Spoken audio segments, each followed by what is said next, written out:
When creating or editing a purchase order for physical items, it is possible to define that the PO line price should also be the item's replacement cost.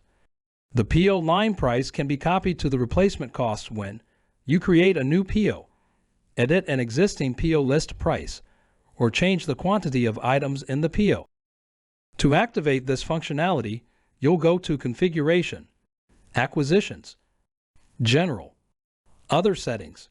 Next, you'll locate the parameter key, Replacement Cost copied from POL. Click the More Actions button and select Customize.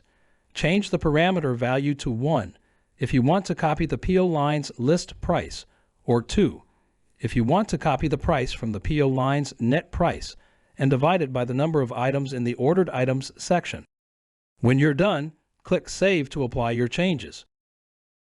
For this example, we'll edit an existing PO line.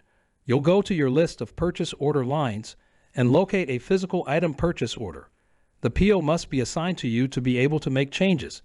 Click the pencil icon to edit the PO line. In the Ordered Items section, you'll click the More Actions button and select Edit to open the item record to see if the replacement cost is listed. Close the record. Now you'll scroll down to Pricing and Funding and ensure there is a list price entered. If not, you can enter a price and then click Save when you're done.